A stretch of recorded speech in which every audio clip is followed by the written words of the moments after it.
Hi friends, welcome back. Today we're talking about shifting parent functions, horizontal and vertical shifts of our parent functions.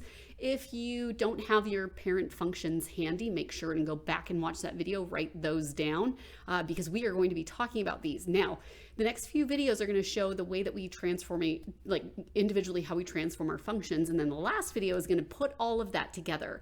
This is really exciting for me because nobody showed me how to do this when I was in Algebra 2 and I really struggled with graphing, and I don't want you to feel the same way. So I'm super pumped to do this, but you will need to take lots of notes. So friends, please grab your notebooks. Okay, let's write some notes down. Here we go. The first one is for horizontal and for shifting horizontal and vertically and horizontally shifting parent functions. Try that again. You're going to want to deal with your h and your k. And so I've highlighted those here. You can see we have our minus h and then k minus h, k minus hk. So you'll often see that we do the opposite of our h because it's a negative when it's written in this format. So opposite h. So you find what's attached to your x, and that you do that to your x left and right, but you do the opposite because again, this is a negative. So if this said -3, you would go in the positive direction. So you'd go right 3. Then our k is our up and down, and you just do that the way it normally is. So if it says +3, you go up 3. If it says -3, you go down 3. So let's talk about that general rule. What that looks like is this. If it's attached to the x, you shift left or right, but you do the opposite. If it's not attached to your x, so it's at the end of your function, then it's up or down, up or down. So let's talk about how that looks when we go to graph these guys. Okay, so our first one here, absolute value, looks like this. Now, so what we're looking at is if we're shifting left and right and then up and down, that affects our vertex. A lot of these are called vertex, but some of them are called our starting point or our center.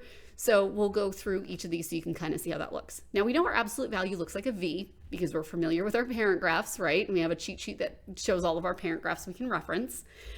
What this means is we do opposite this, regular this. So instead of -3, we're going to do +3, +4.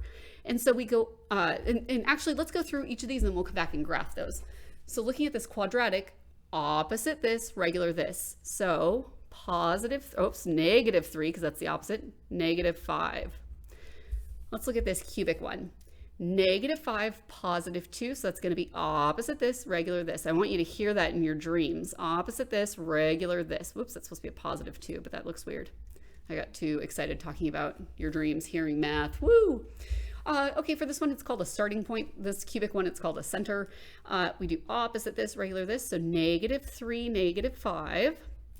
And then the center for our cube root is going to be opposite this, regular this, so +2, +3. Okay, so let's go back and look at this.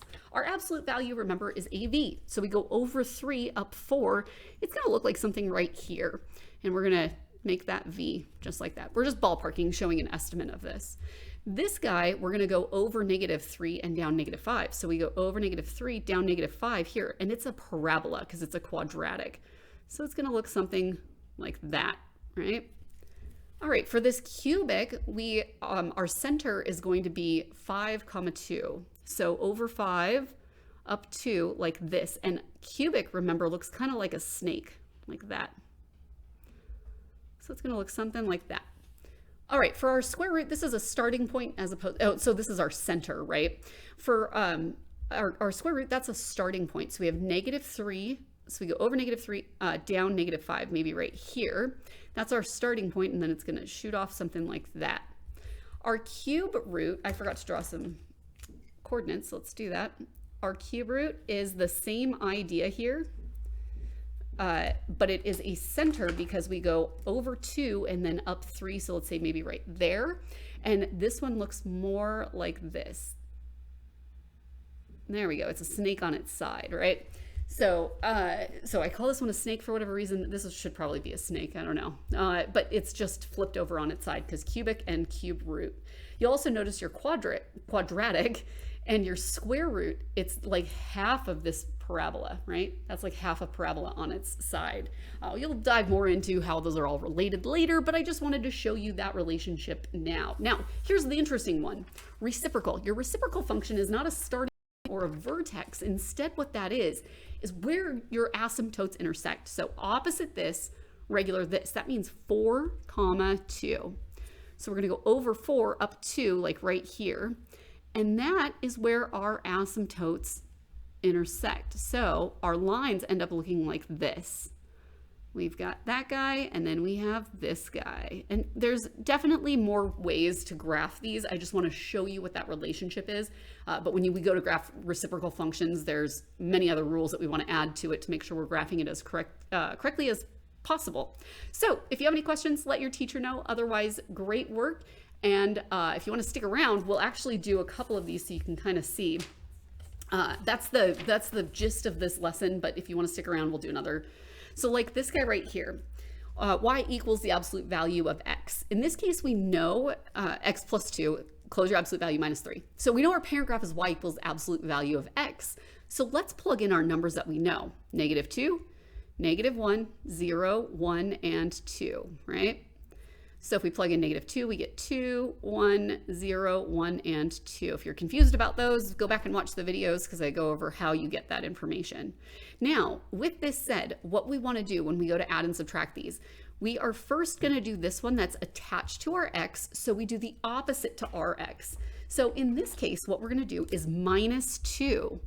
So -2, -2, we get -4. Let me draw a line, otherwise I confuse myself. There we go. -2, -1 is -3. -2, 0 is -2. Then -1 and 0. Now what we do is this guy is over here, so -3. So if we -3 from here, you'll see that we end up with -1, -2, -3, -2, and -1. Okay. So let's first graph that parent graph. Remember, our parent graph is just that V. It looks kind of like this guy right here. And you should use a straight edge, but since if you don't have a straight edge, you can do like I'm doing, where we go like this and make lots of dots so that it's nice straight as possible.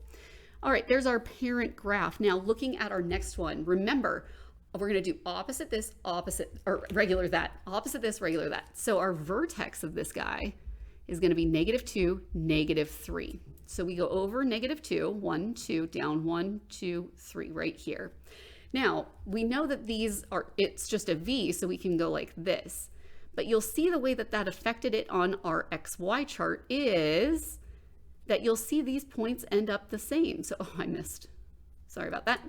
So, for example, if we go over -4, down -1, sure enough, 1, 2, 3, 4, down -1. Over -3, down -2, because we're now ignoring these guys, right? So -3, -2, and so on and so forth. So you can see how that is affected on your XY chart. Again, we'll talk about that more towards the end, so you can see how that goes and it all ties together. In the meantime, we'll see you next time, and let your teacher know if you have any questions. Thanks so much.